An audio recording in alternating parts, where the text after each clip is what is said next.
Welcome to Donmar TV News Channel. Sa madaling salita, talagang binababoy nila ang Kongreso. Tama. Kasi ang sinabi ni Zarate, nung nandun ako, ininsulto ko siya, therefore ininsulto ko ang Kongreso. Tatay ko kongresista dati. So, hindi nga baliktad nga Insultong-insulto ako sa ginagawa niya kasi dyan ang galing ang tatay ko, marangal ang tatay ko, dyan kami pinakain, pinaaral, di ba? So, at saka naniniwala pa rin ako hanggang ngayon na ang majority na nandyan, puwera pa nga sa kanila, ay hindi katulad nila na sila nakapagsinungaling sila ng harap-harapan. No? Todo tangge. Todo pambababoy talaga sa isang institusyon na totoong representante ng mga tao, totoong boses ng mga tao. Diba? So yan ang isa pang dagdag atraso nila sa atin. No? Ang lakas ng loob ng ganyan. Isa-isahin natin kung saang organization sila galing. Si Sara Ilago ay galing sa sektor ng mga estudyante. So therefore, yung naka-assign na unit ng partido sa kabataang estudyante, doon sakop si Sara Ilago. Ang Komite Sentral ay mayroong tinatawag na National Youth Student Bureau, NYSB. Isang kolektibo ng partido yan na yung kanyang tungkulin para sa pag-uorganisa ng mga kabataang estudyante. I'm sure, 100% si Sara Ilago, dahil siya yung representative ng mga kabataan sa Kongreso, ay member ng NYSB. Isang national staff organ yan ng Komite Sentral. Ngayon, si Zarate, saan ba galing si Zarate? Bayan Muna, from Davao City.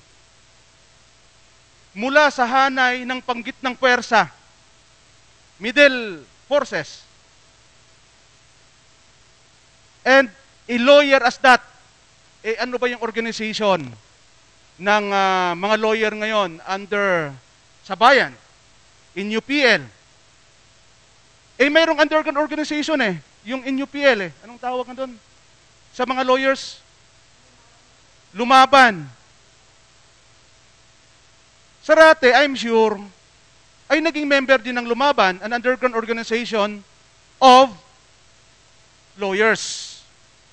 And dahil nga siya yung isa sa pinakasulong doon o pinakaabanting elemento ng Lumaban, kaya naging representative ng Kongreso bilang isang kasapi din ng CPP.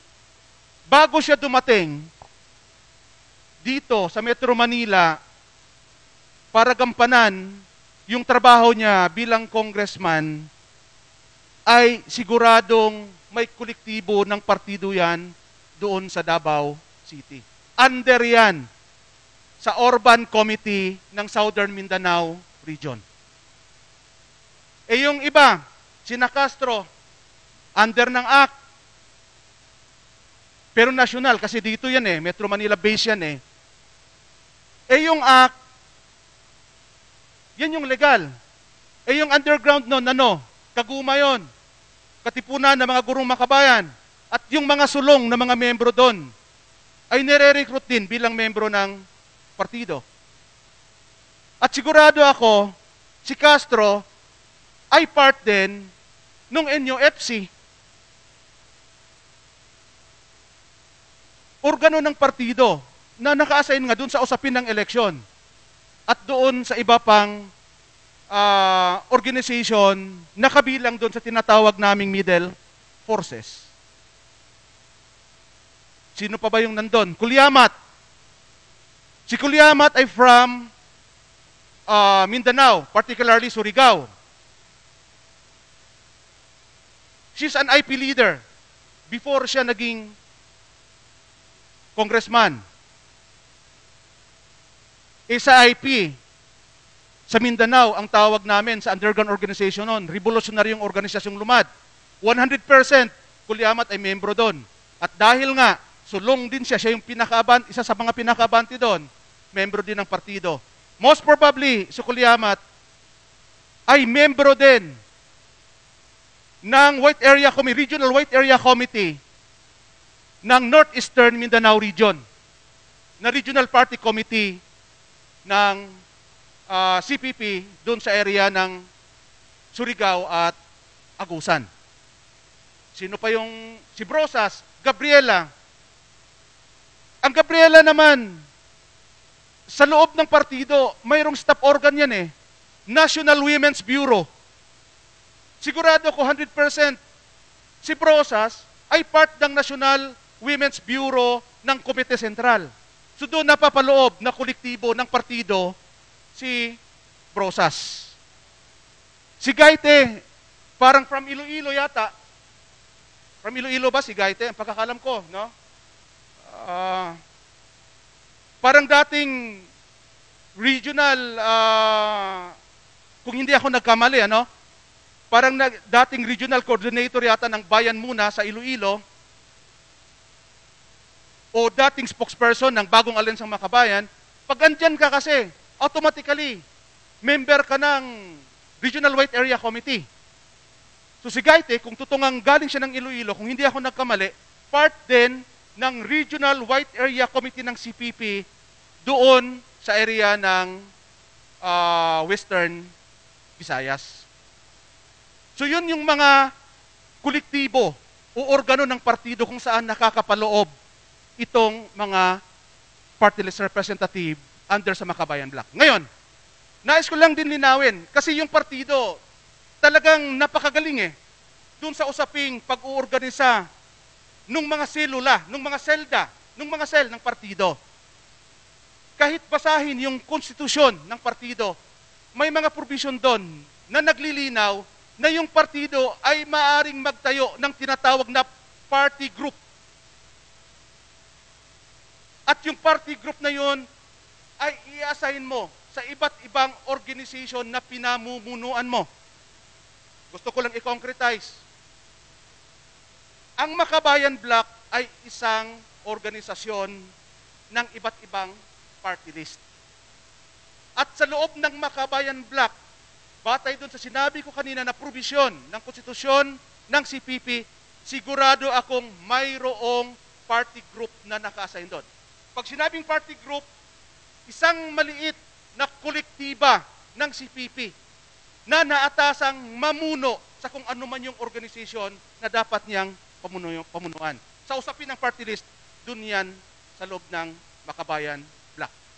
Ngayon, particular din, sa mga party list, mayroong party group dun sa loob. Maliit na kolektiba ng partido na siyang namumuno sa bawat party list. At yung mga party list representatives na 100% kabilang o membro ng mga party group na yon.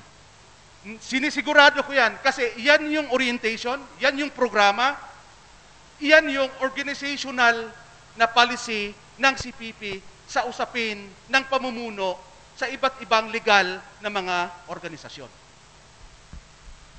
Maraming salamat po, sir. Saturday morning, nagulat kami kasi bigla nang hindi na kami maka-access sa may Facebook page namin. Isa ako sa mga admin doon. Even my personal account talaga is na-disabled din. Kasama doon ang isa sa mga teachers din na kung saan yung personal account din niya is affected.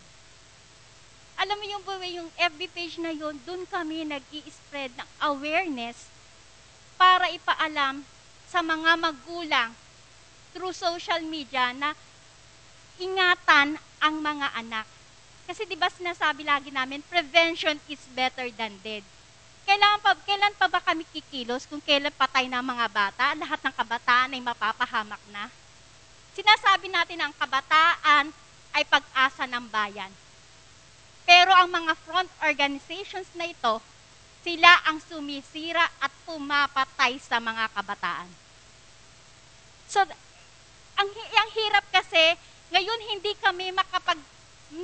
namin ma-access yung Facebook page namin, hindi namin ma-reach out yung mga nandun sa makanayunan na kung tutusin, nare-reach ng Facebook. Even yung si Ma'am Gemma talaga, feeling niya na demoralize siya. Kasi wala ba kaming karapatan magsabi ng katotohanan?